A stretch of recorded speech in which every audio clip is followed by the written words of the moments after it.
Hello दोस्तों, आज हम आपके लिए कक्षा 10 विज्ञान 2025 बोर्ड एग्जाम के लिए पूरे किताब के हर चैप्टर्स की समरी संक्षिप्त में शॉर्ट नोट्स जिसे हम बोलते हैं, जो आपके बोर्ड एग्जाम 2025 में अच्छे नंबर लाने में मददगार होंगे, जो हमें इस वीडियो में देखने को मिलेगा। तो चलिए शुरू करते हैं। सबसे पहला चैप्टर हमारा रासायनिक अपक्रिया और समीकरण। इस चैप्टर के सारे इम्पोर्टेंट नोट्स संक्षिप्त में शॉर्ट नोट्स जो होंगे हम देखते हैं। तो सबसे फर्स्ट पॉइंट हमारा रासायनिक अपक्रिया। जब एक या एक से अधिक पदार्थ मिलकर नया पदार्थ बनते हैं तो रासायनिक अपक्रिया होता है। उसके बाद सेकेंड पॉइंट हमारा रासायनिक समीकरण। रासायनिक अपक्रिया को दर्शाने के लिए रासायनिक समीकरण का प्रयोग किया जाता है। उसके बाद नेक्स्ट पॉइंट हमारा संतुलन। रासायनिक समीकरण में तत्वों के अणुओं की संख्या समान होती है। ये मोस्ट इम्पॉर्टेंट पॉइंट है हमारा। उसके बाद इसका उदाहरण भी दिया है। 2H2 प्लस O2 को अगर हम मिक्स करेंगे तो 2H2O बनेगा। उसके बाद नेक्स्ट पॉइंट हमारा अभिक्रियाओं के प्रकार, जिसके अंदर संयोजन, विघटन, विस्थापन, दोहरा विस्थापन, ऑक्सीकरण और अपचयन, ये सारे मेन हेडिंग्स है, मेन टॉपिक्स है। इन सारे टॉपिक्स के बारे में आप जान लीजिएगा और इसे याद कर लीजिएगा, जो हर बार परीक्षा में पूछे जाते हैं। किसी न किसी रूप में हर साल परीक्षा में पूछे जाएंगे। ये सारे रासायनिक अपक्रिया के प्रकार हैं, तो इनके बारे में आप जानकारी ले लीजिएगा। दूसरा चैप्टर हमारा अम्ल, क्षार और लवण, जिसके अंदर मेन टॉपिक्स है। अम्ल स्वाद में खट्टा होता है और यह नीले लिटमस को लाल करता है। उदाहरण के तौर पर HCl और H2SO4।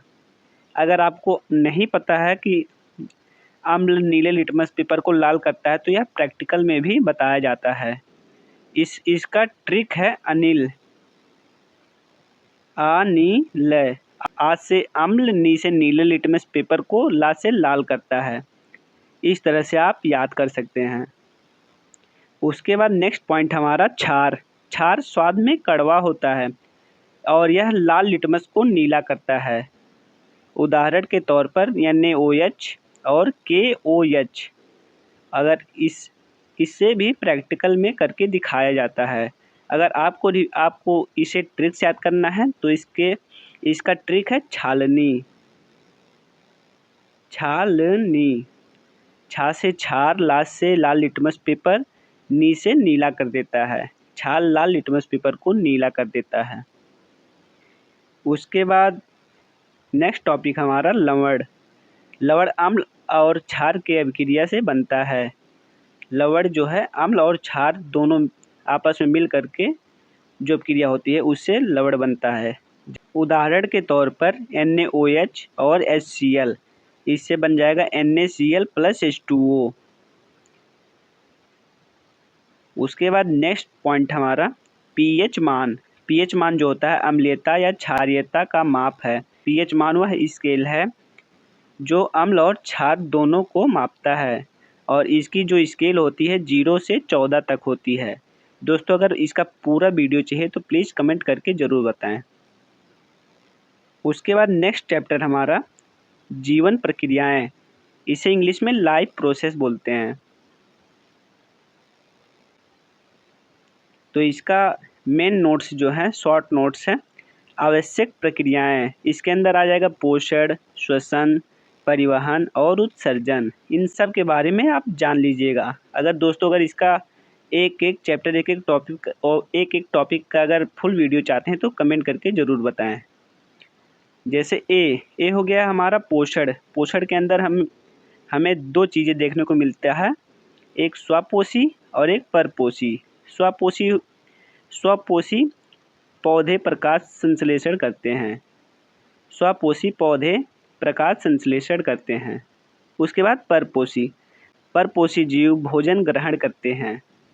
परपोषी जीव जो होते हैं वह भोजन ग्रहण करते हैं और स्वपोषी जो होते हैं वह प्रकाश संश्लेषण करते हैं। उसके बाद सी हमारा परिवहन। अब परिवहन के बारे में डिटेल में जानते हैं। पौधों में जल और खनिज का परिवहन जाइलम द्वारा होता है। और नेक्स्ट पॉइंट हमारा भोजन का परिवहन फ्लोएम द्वारा होता है। उसके बाद डी हमारा उत्सर्जन। उसके बाद नेक्स्ट पॉइंट हमारा मानव में किडनी द्वारा मूत्र निर्माण होता है। तो दोस्तों इस तरह से हम इसके जो भी हैं ये बेसिक डिटेल उसके बारे में हम जान लिए हैं। उसके बाद हमारा नेक्स्ट चैप्टर है विद्युत। विद्युत इसे इंग्लिश में इलेक्ट्रिसिटी बोलते हैं। उसके बाद अगला पॉइंट हमारा धारा, जिसे इंग्लिश में करंट बोलते हैं। आवेश प्रवाह की दर को धारा कहते हैं। इसका सूत्र है I=Q/T। इसका सूत्र है धारा का सूत्र है I=Q/T। इसके बाद विद्युत चैप्टर में हमें देखने को मिलेगा ओम का नियम। ओम का नियम है B=IR, जहाँ B वोल्टेज है और I धारा है और R प्रतिरोध है। उसके बाद अगला हमारा विद्युत ऊर्जा। P होता है VI और E होता है PT। उसके बाद अगला चैप्टर है प्रकाश परावर्तन और अपवर्तन। उसके बाद अगला टॉपिक हमारा परावर्तन प्रकाश की सतह से वापस मुड़ता है। परावर्तन का मतलब है प्रकाश की सतह जो है किसी सतह से टकराकर वापस मुड़ जाता है। अब इसका नियम है आपतन कोण सदैव परावर्तन कोण के बराबर होता है। उसके बाद 6 चैप्टर हमारा जीवों में वंशागति और विकास। तो सबसे पहले हमें जीन देखने को मिलेगा, आनुवांशिक जानकारी के यूनिट। इसके अंदर हमें देखने को मिलेगा मेंडल के नियम, ये हर बार परीक्षा में पूछे जाते हैं। ए है गुणसूत्रों की स्वतंत्र व्यवस्था और बी है प्रमुख और अप्रमुख लक्षण। इसके जो प्रमुख और अप्रमुख लक्षण है इसके बारे में हमें जानना होगा, यह भी परीक्षा में पूछे जाते हैं। उसके बाद नेक्स्ट पॉइंट हमारा प्राकृतिक चयन, चार्ल्स डार्विन का सिद्धांत, ये सब हमें पढ़ना होगा।